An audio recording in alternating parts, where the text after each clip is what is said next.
It's really good to have each of you here in our building with us this morning. And I always try to say that it's really good to have those who are watching us live from other locations. Though I can't see who they are or you are, we are encouraged that you're a part of it. And I'm continually thankful for Burke and what he's brought to this congregation, because just like Karen is missing and Jack is missing, and their doctors have advised them to kind of stay away from crowds because of the treatments they're undergoing, and just makes it so convenient for them to be able to watch at home. And so I'm really, really thankful to Burke for doing that for us, and grateful to all of you for the encouragement you give to me and to each other every single week. I have a question to ask you as we begin this morning. And that question may not be one that could really be answered, but I want you to think about it. If you had to describe the Bible from the front to the very back with one word, what word would you choose? Now, I know it's not easy. But if I were tasked this morning with using one word to describe the Bible, I would choose this word that Burke's going to put up on the screen. I would choose the word love. Because it was out of love that God created this world and everything in it. And the entire story of redemption and reconciliation is a story of enormous love. And Jesus coming to this earth and doing what he did was a picture and story of love. And as we have been saying over and over again for so long now, Jesus came to bring us into a new kingdom. And the one-word description of that new kingdom, better than any other word, seems to be the word love. From the very beginning of the Bible to the end of the Bible, it's all about this word love. And so you remember a statement made by Jesus. I know you remember the statement in John chapter 13, verses 34 and 35. It's the night where Jesus had his very last meal with his apostles. Last meal, he chose it to be with his apostles. We call it the Last Supper. And he gave a lot of words that night, words of instructions, last-minute words, because he knew they were going to haul him away and put him on trial and ultimately kill him. And these words he said, now I won't say it exactly like it says it there, so you can read exactly what it says, but as Jesus looks at them with such intensity, he says, I have a new thing I want to tell you. I have a new command that I want to give you. And that command I give you is this. I want you to love each other, and I want you to love each other the way I have loved you. And by this love that you're going to show to one another, everybody's going to know. Everybody's going to be able to tell that you are my follower, that you belong to me, that you're my disciple, if you really love one another. It's a powerful concept, because I will tell you that the world pays no attention and does not care that you and I are in this building this morning. And they pay no attention, and they do not care that we take the Lord's Supper. And even if you're one who chooses to pray in public before you take a meal, the world is not impressed whatsoever. None of those things matter to this world. But Jesus knew what mattered. And it was the word love. And every time you begin to talk about this subject, and I know you're wondering about the book of Romans, I'll get there, okay? I'll get back to Romans chapter 12. But every time you begin to talk about this thing of love, people always go to this place of Corinth, the book of 1 Corinthians, especially the 13th chapter. The interesting thing about the church at Corinth is it's just exactly like us. Now, that may shock you a little bit, but the church at Corinth is exactly like congregations everywhere today. The church at Corinth had division just like we have division. The church at Corinth was filled with opinionated people, and so they would argue with each other just like we do today. The church at Corinth was filled with immorality, just like it happens today in our congregations. The church at Corinth was filled with pride and therefore all kinds of judgmental attitudes, just like we have today. And you get to chapter 13, and it's almost like Paul says, everybody just pause and let me tell you the solution to the problem. Let me tell you what really works. As he ends this chapter, he says, there are three things that are so very important among us. One is faith. Now, how many times have we talked about faith, confidence in God, trust in God over the last length of time? We talk about it over and over and over again because God is trustworthy, and we have to put our trust in God. Because we have learned you can't put your trust in other people, and you cannot put your trust in money. Do you know that? I read an article yesterday, and the article was about the man who founded Apple.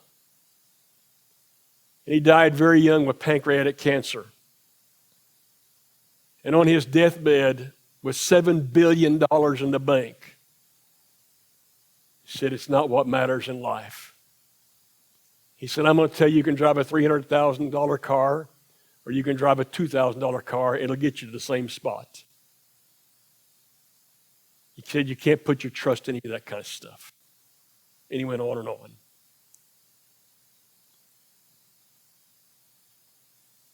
And trust is so very critical, Paul's going to say.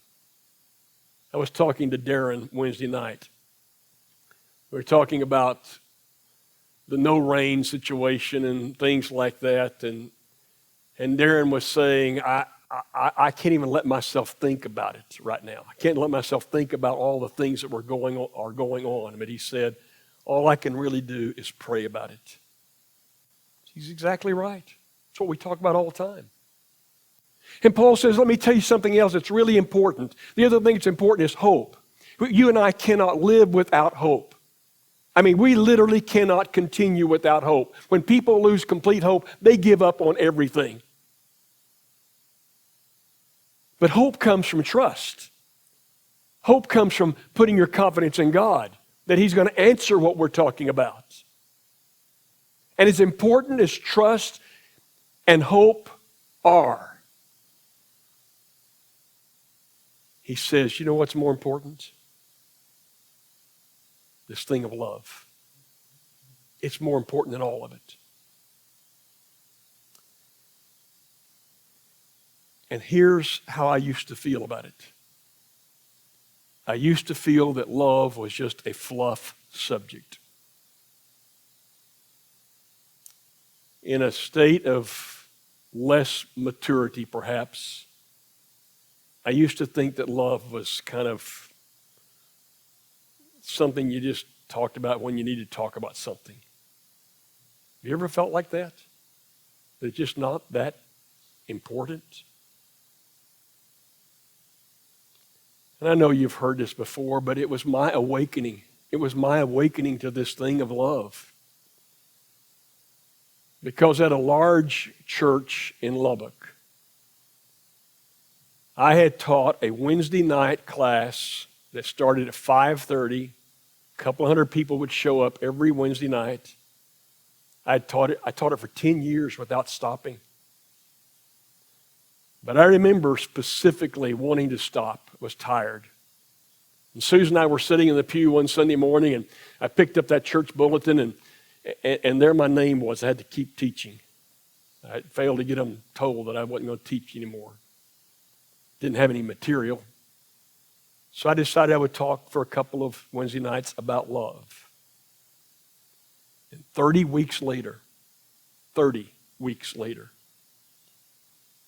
I stopped. But the most popular comment I remember from that class was people would come and say, not just one, not just two, but people would routinely say, would you keep teaching on this subject until Jesus returns, because it will take us that long to get it. And one older man came to me in the class, a very well-known older man, and he said, here's something I've learned from the past. I heard it, I believe it to be true. If you will love first, then you can do anything else you want to do. If you really understand love and you love first, you can do anything else you want to do. He's right. And I want to tell you this morning that we're not here.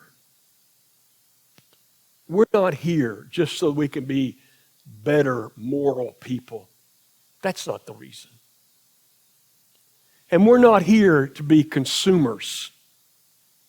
It's been a great damage done to the world of Christianity in our country, because we've taken our consumerism spirit and we brought it into our congregations, and people expect to be entertained, and people expect all kinds of things. That's not why we're here.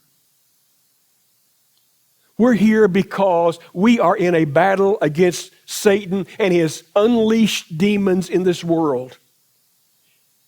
And he's trying to destroy us. We're here to encourage each other for the battle. And the surprising thing about the battle is the number one weapon we have is this thing called love. The number one weapon we have to change this world, to cause people to want to see more about the kingdom of heaven, is this thing called love. Does that surprise you that I would say things like that? There's nothing else that will work. Jesus won the battle over death. He tromped Satan into the ground by love. And he expects us to do the very same thing. So we have spent weeks in Romans chapter 12. And we're just now to verse 9. And I'm going to do something much differently today from what I normally do. There could be, in what I'm about to do, another 5 or 6 weeks of lessons. I don't think I'm going to do that. I want you just to listen, to really listen to what the writer of this book is saying to us as kingdom people, of how we live in the kingdom of love.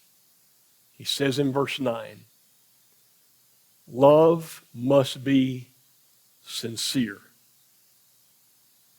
It's got to be real. It's got to be real. It's not just a word. It's a behavior that we adopt. And it has nothing to do with what this world calls a sexual thing. Shall I say that?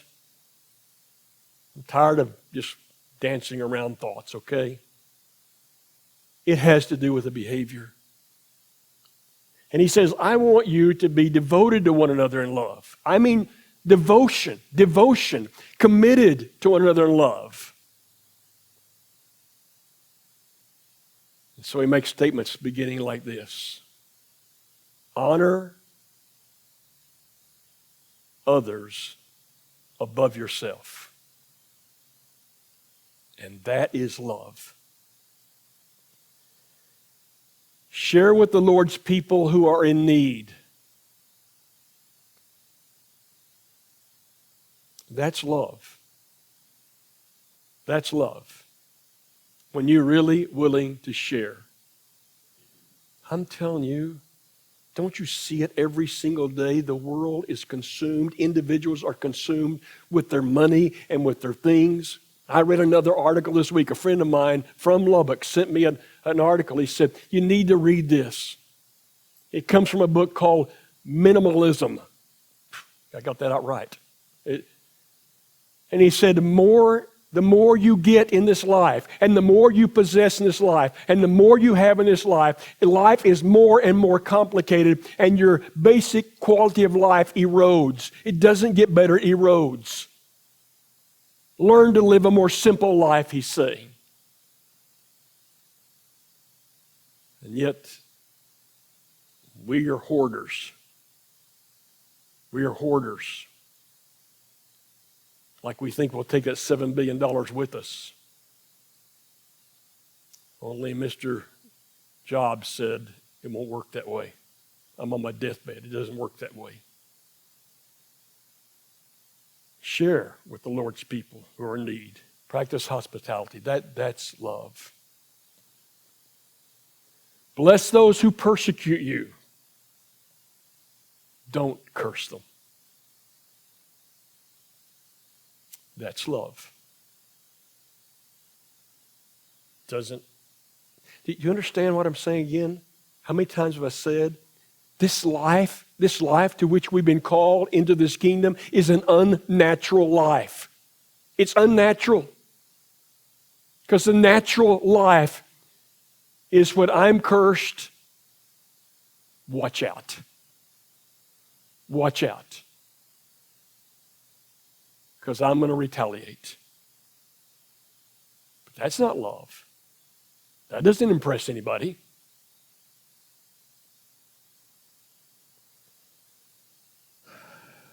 Rejoice with those who rejoice, and mourn with those who mourn. That's love. You know, sometimes I don't want to rejoice with those who are rejoicing because I'm a little bit jealous. But that's not love. Rejoice with those who rejoice. Mourn with those who mourn. That's love. Live in harmony with each other. That's love. Not easy, but that's love. Do not be proud, but be willing to associate with people of low position. Don't be conceited. May be hard, but that's love. That's love. Do not repay anyone evil for evil. That's love. Be careful to do what is right in the eyes of all people. Be careful to do what's right. That's love. As far as it depends on you, if it's possible, if it's at all possible, as far as it depends upon you, you live in peace with everyone. That's love. Oh, it's not easy, but it's love. So don't take revenge. That's love.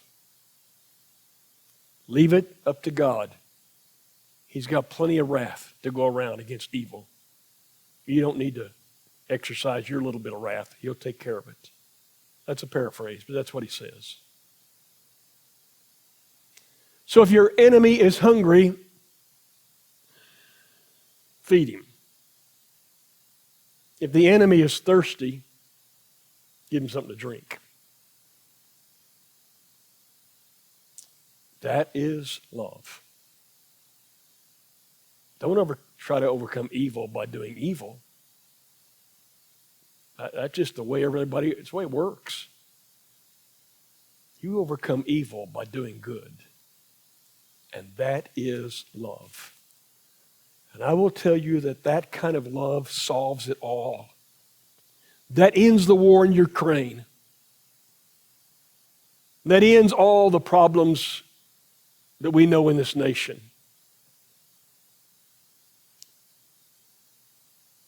And the world starts getting impressed. And Satan feels wounded, and indeed is wounded. Because love is the thing that fights Satan best. It's love. And Jesus said, I'm going to tell you how it's going to work in this world. Nobody's going to be impressed with you. And nobody's going to pay any attention to you. You can dress it up, this old thing you live inside of. You can dress it up.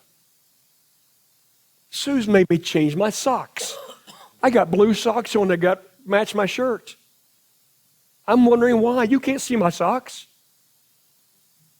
I think she wants me to impress you with my socks. I can tell you're not impressed. The only thing that impresses, that really makes a difference, is that I do it the kingdom way. I live a life of love.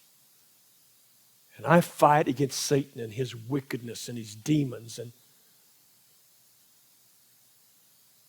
that's what Paul says. And I'll promise you something. This material in Romans is going to get harder in chapter 13. We're going to have to talk about how we deal with the government. It's going to get harder in chapter 14. We're going to have to deal with how we deal with people who differ in our opinions about so-called religious stuff. If you don't get the love first, you haven't got a chance on that.